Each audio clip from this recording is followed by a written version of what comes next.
Assalamualaikum warahmatullahi wabarakatuh. Selamat pagi. Perkenalkan, saya Warsono, peserta pendidikan profesi guru tahun 2025. Pada kesempatan kali ini, saya akan mentelaah video pembelajaran Project Based Learning. Kali ini, video yang akan saya telaah adalah video yang sudah diunggah di YouTube yang menjadi materi pembelajaran saya, yaitu instalasi server learning management system dan instalasi sistem jaringan.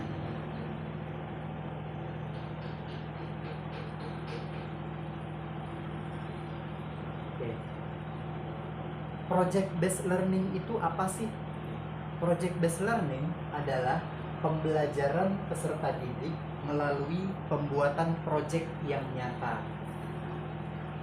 Peserta didik ketika membuat sebuah proyek, tidak hanya yang diasah pada saat pengerjaan proyek itu tidak hanya pengetahuan dan keterampilan, tapi juga soft skill peserta didik seperti komunikasi, kerjasama, dan menghargai orang lain, dan soft skill lainnya itu diasah dan dilatih pada saat mengerjakan proyek.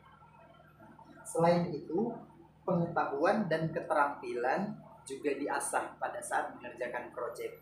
Jadi, melalui project based learning, peserta didik dapat mengasah pengetahuan, keterampilan, dan juga soft skillnya seperti kemampuan berkomunikasi, kolaborasi, kerjasama, menghargai orang lain, dan lain sebagainya.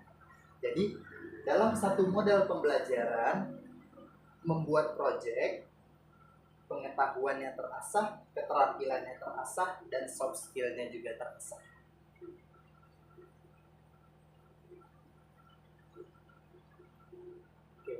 Pada project based learning itu ada dua tipe. Ada projectnya berupa produk, ada projectnya berupa jasa.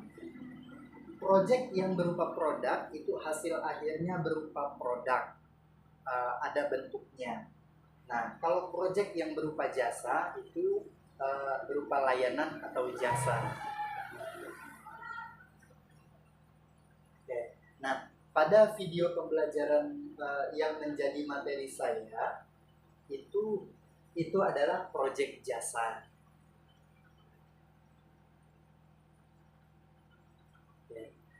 Setelah saya menonton video yang menjadi materi pelajaran saya mendapatkan alur pelaksanaan pembelajaran project based learning.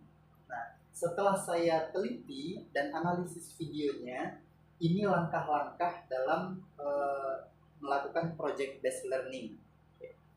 Mulai dari menerima konsumen, analisis dan memastikan pesanan, merancang proyek berdasarkan permintaan pelanggan, melaksanakan proyek, kemudian memeriksa kesesuaian proyek, terus mengakhiri layanan dan juga melakukan evaluasi. Ini langkah-langkahnya dalam melaksanakan pembelajaran project based learning.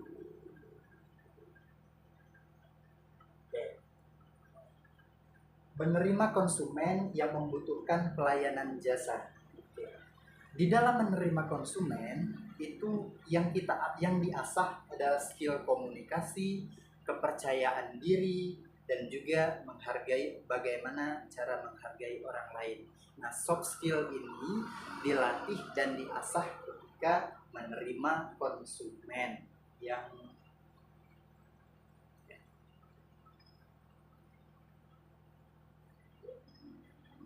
kemudian analisis proyek dan memastikan pesanan. Oke.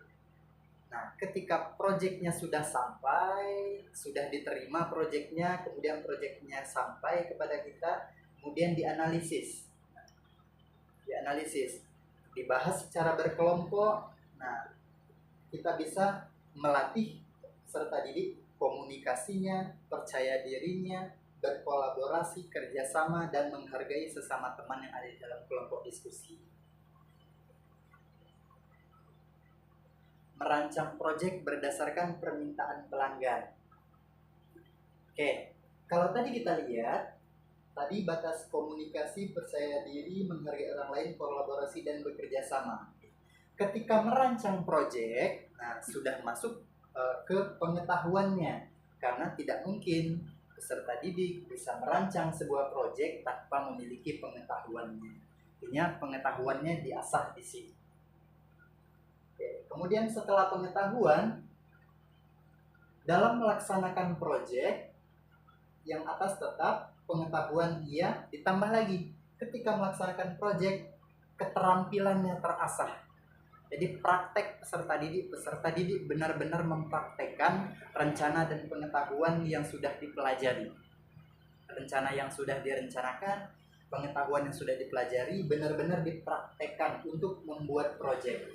Ini keterampilannya, praktek. Nah, praktek bersama-sama secara gotong royong dan kreatif. Di sini juga mengasah soft skill peserta didik dan juga pengetahuan dan keterampilannya. Kemudian memeriksa kesesuaian proyek dengan permintaan pelanggan atau quality control. Ini pasti harus dilakukan untuk memastikan bahwa setiap layanan yang diberikan itu sesuai dengan yang diharapkan oleh konsumen dan sesuai dengan harapan yang kita inginkan. Nah, di sini melatih tanggung jawab, bagaimana pekerjaan yang sudah kita lakukan kita kerjakan dengan tanggung jawab. Apabila ada pekerjaan yang belum sesuai, bisa kita perbaiki.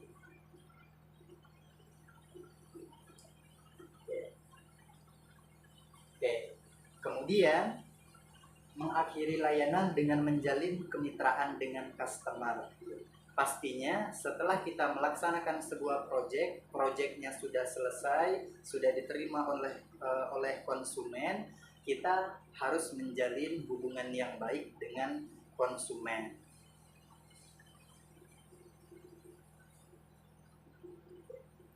Oke. Terakhir adalah melakukan evaluasi. Evaluasi ini dibutuhkan untuk melihat apakah dalam pengerjaan proyek sebelumnya ada hal yang kurang efektif, adakah hal-hal yang kurang efisien. Nah, sehingga untuk pengerjaan proyek selanjutnya itu bisa diperbaiki sehingga dalam mengerjakan proyek itu lebih efektif dan efisien. Baik, terima kasih. Itulah telaah video project based learning yang telah saya lakukan. Saya ucapkan terima kasih.